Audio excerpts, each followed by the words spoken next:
11 अगस्त 1979 मोरबी सिटी के लिए एक नॉर्मल मॉनसून का दिन। टाउन के सभी लोग अपने कामों में बिजी थे। वो दिन सभी के लिए एक नॉर्मल दिन के जैसा ही था। पर सुबह के 8:45 पर टाउन के किनारे रह रहे लोगों को कुछ अजीब सी आवाज सुनाई देती है। पहले तो लोगों ने आवाज को इग्नोर किया क्योंकि उन दिनों मॉनसून चल रहा था और बारिश कुछ दिनों से बहुत तेज हो रही थी, तो लोगों को लगा कि ये रेनस्टॉर्म या फिर तूफान की वजह से आवाज आ रही है। लेकिन कुछ ही मिनट्स में आवाज बहुत तेज हो गई। जब लोगों ने अपने घरों से बाहर निकलकर देखा, पहले तो वो कुछ देर के लिए शॉक हो गए, जैसे कि उन्होंने अपनी मौत को आते हुए अपनी तरफ देख लिया हो।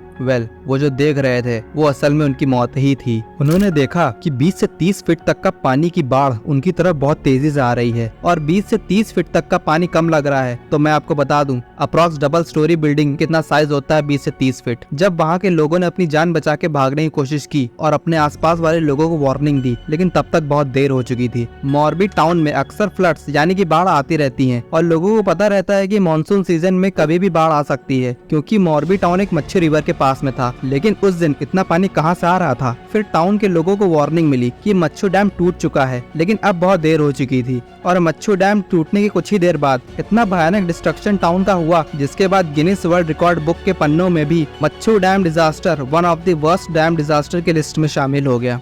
क्या हुआ था उस दिन? कैसे टूटा था ये डैम? किसकी गलती थी इतने लोगों की डेथ के पीछे? और गवर्नमेंट ने कैसे संभाला इस पूरे इंसिडेंट को? Let's find out in detail. Morbi Gujarat के सौराष्ट्र रीजन का एक डिस्ट्रिक्ट है जो कि अपने ceramic tiles work and wall clocks के लिए पूरे इंडिया में फेमस है। अजंता क्लॉक्स, समय क्लॉक्स, सोनेरा इंडस्ट्रीज मोरबी डिस्ट्रिक्ट में ही स्टैब्लिश्ड हैं। मोरबी को एज अ डिस्ट्रिक्ट 15 अगस्त 2013 में 67th इंडिपेंडेंस डे वाले दिन बनाया गया था। इससे पहले मोरबी राजकोट एंड अहमदाबाद के नॉर्थ वेस्ट साइड में टाउन माना जाता था। मोरबी को इतना लेट में डिस्ट्रिक्ट बनाने के पीछे कई रीजन है और इसका सबसे बड़ा रीजन है मच्छू डैम फेलियर। मच्छू डैम को मच्छू रिवर के ऊपर बनाया गया था एंड दैट्स व्हाई इस डैम का नाम मच्छू डैम रखा गया। एक्चुअली मच्छू डैम कोई एक डैम नहीं है, बल्कि दो अलग अलग डैम है, मच्छू डैम 1 एंड मच्छू डैम 2। सबसे पहले मच्छू डैम 1 को कंस्ट्रक्ट किया गया था। ईयर 1949 को इसका कंस्ट्रक्शन शुरू हुआ था एंड ईयर 1959 में मच्छू डैम 1 बन के रेडी हो गया था। इस डैम को बनाने का प्राइमरी रीजन था इरिगेशन। 1950s के अराउंड सौराष्ट्र रीजन में रह रहे लोगों का main source of food and money था बस एग्रीकल्चर, खेती बाड़ी and ceramic clay art work, और दोनों ही कामों में पानी की सबसे ज्यादा नीड होती है। एंड मच्छू रिवर की वजह से सीजनल फ्लड भी बहुत कॉमन थे मोरबी टाउन में, जिसकी वजह से लोगों को अपने कामों को करने में बहुत सारे प्रॉब्लम को फेस करना पड़ता था। इन्हीं कुछ रीजंस को देखते हुए उस समय गुजरात की गवर्नमेंट ने मच्छू डैम 1 को बनवाने का डिसीजन लिया, जिसके बाद मोरबी टाउन और सौराष्ट्र रीजन में रह रहे लोगों को काफी प्रॉब्लम से भी रिलीफ मिला। अब मोरबी, राजकोट एंड सौराष्ट्र रीजन में पॉपुलेशन एंड इंडस्ट्रीज काफी तेजी से डेवलप हो रही थी। उस समय लोगों का ज्यादा टाइम क्ले वर्क या फिर एग्रीकल्चर में ही बीतता था। उसी ड्यूरेशन में मोरबी में वॉल क्लॉक्स की भी इंडस्ट्रीज बनना शुरू हो गयी। काफी कॉन्ट्रैक्ट्स मिलने लगे मोरबी टाउन के लोगों को। लेकिन जहाँ पे डेवलपमेंट बढ़ रही थी वहाँ पे प्रॉब्लम्स में भी इंक्रीमेंट हो रही थी। मच्छू रिवर जो कि मादला हिल्स और वेस्टर्न घाट से ओरिजिनेट होती थी, उसका फ्लो सीधा मोरबी टाउन तक आता है। मच्छू रिवर का फ्लो अब पहले से ज्यादा तेज हो गया था और मच्छू डैम 1 रिवर के फ्लो को उतनी अच्छी तरह से रेगुलेट नहीं कर पा रहा था, क्योंकि मच्छू डैम 1 का मेन काम था फ्लड को कंट्रोल करना और वाटर को सेव करके उसको इरिगेशन के लिए यूज करना। आफ्टर ऑल अब मोरबी टाउन एक डेवलपमेंट स्टेज पे था एंड टाउन में इरिगेशन के लिए ज्यादा वाटर सप्लाई की जरूरत थी। इसीलिए टाउन में एक और डैम को कंस्ट्रक्ट करने की डिमांड बढ़ने लगी, जो कि मोरबी टाउन के पास में ही होने वाला था, लगभग 4 से 5 किलोमीटर की डिस्टेंस पे ही। गुजरात गवर्नमेंट ये बात बहुत अच्छे से जानते थे कि सौराष्ट्र रीजन में इंडस्ट्रियल डेवलपमेंट बहुत तेजी से हो रहा है और उस डेवलपमेंट की वजह से गवर्नमेंट को भी बहुत प्रॉफिट हो रहा था। इसी वजह से ईयर 1972 को मच्छू डैम 2 का कंस्ट्रक्शन शुरू किया गया और 1977 को डैम फाइनली पूरा कंप्लीट बिल्ट हो गया। डैम 2 का construction Gujarat water resource development corporation GWRDC के हाथों में दिया गया था। इस डैम का मेन पर्पस था वाटर मैनेजमेंट कैपेबिलिटीज को एनहांस करना, फ्लड प्रोन एरियाज को बचाना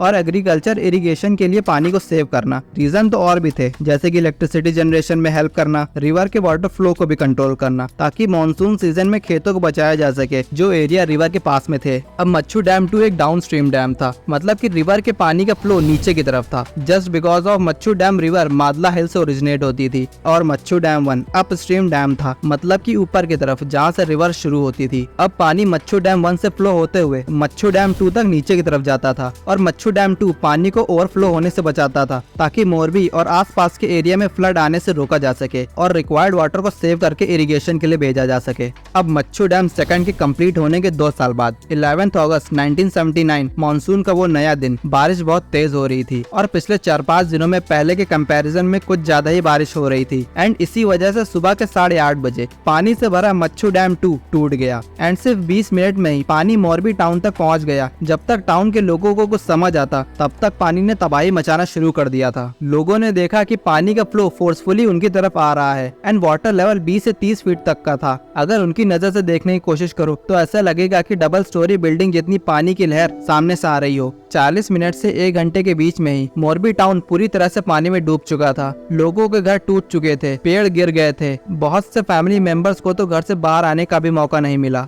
जब बाद में डेटा को कलेक्ट किया गया तब पता चला कि करीब 1800 से 2000 लोगों की कंफर्म डेथ हो चुकी थी एंड थाउजेंड्स ऑफ पीपल अभी भी मिसिंग थे। इस तबाही से सिर्फ लोग ही नहीं अफेक्ट हुए थे बल्कि domestic animals like dogs, cow, sheep, cattle भी मारे गए थे इस फ्लड में। डेटा के अकॉर्डिंग थाउजेंड्स की क्वांटिटी में जानवरों की डेथ हुई थी। बहुत से जानवर खेतों में काम के लिए गए थे, कुछ अपना खाना खा रहे थे और कुछ तो मस्त सोए हुए थे। सब कुछ बाढ़ ने आके एक झटके में खत्म कर दिया। अब सबसे पहला क्वेश्चन ये है कि ये बांध आखिर टूटा कैसे, जो कि बस 2 साल पहले ही 1977 को कंस्ट्रक्ट किया गया था। जब इस इंसिडेंट की डीप स्टडी करी गई, गलतियों को एक एक करके इंस्पेक्ट किया गया तो इसके कई रीजन सामने आते हैं। सबकी एक एक करके बात करते हैं। पहला रीजन था फाउंडेशन इशू। जब डैम का इंस्पेक्शन हुआ तो पता चला कि जिस जगह पे डैम को बनाया गया है वहाँ की मिट्टी और पत्थर दोनों ही अनस्टेबल थे और डैम को बनाने से पहले इस पे ध्यान नहीं दिया गया था। इसी वजह से डैम नीचे से वीक हो गया था। Second reason was design flaw. Dam का spillway and outlet portion water flow को रोकने के लिए उतना केपेबल नहीं बनाया गया था। स्पिलवे बेसिकली डैम के नीचे साइड में बनाया जाता है, क्योंकि जब किसी रीजन से डैम में वाटर लेवल ओवर इंक्रीज हो जाता है तब स्पिलवे की हेल्प से पानी को कंट्रोल में निकाला जाता है ताकि वाटर प्रेशर बढ़ने की वजह से डैम को कोई नुकसान ना हो। और आउटलेट डैम का वो पोर्शन है जहाँ से पानी को पाइप की हेल्प से डिजायरेबल एंड रिक्वायर्ड प्लेस पे भेजा जाता है, including irrigation, municipal water supply and hydro power generation. Spillway के ठीक से काम न करने की वजह से डैम पे प्रेशर बढ़ता गया। थर्ड रीजन था पुअर क्वालिटी कंस्ट्रक्शन। जब डैम कंस्ट्रक्शन के मटेरियल को चेक किया गया और देखा गया कि किस मटेरियल से डैम को बनाया गया था तब इंस्पेक्टर शॉक हो गए थे, क्योंकि मटेरियल उस क्वालिटी के आसपास भी नहीं था जो डैम पे थोड़ा भी प्रेशर इंक्रीज होने पे डैम टिक पाता। अब जिनको मच्छू डैम 2 के कंस्ट्रक्शन के काम को दिया गया था उनको ये पता था कि मच्छू डैम 1 पहले से ही काफी अच्छे से काम कर रहा है और मच्छू डैम 2 के ऊपर बहुत ज्यादा प्रेशर नहीं आने वाला है। इसी वजह से मच्छू डैम 2 को टोटल 1.5 करोड़ के बजट में बनाया गया था। और जब केस की जांच हो रही थी तो पता चला कि बिल्डर्स ने अपना प्रॉफिट बढ़ाने के लिए मटेरियल की क्वालिटी को मिनिमाइज कर दिया था ताकि अपना प्रॉफिट ज्यादा निकाल सके। अब सारे सवाल उठते हैं सरकार के ऊपर कि गुजरात गवर्नमेंट की इसमें क्या क्या गलतियां थी और कौन कौन से सिक्योरिटी चेकिंग को अंडर एस्टिमेट किया गया था।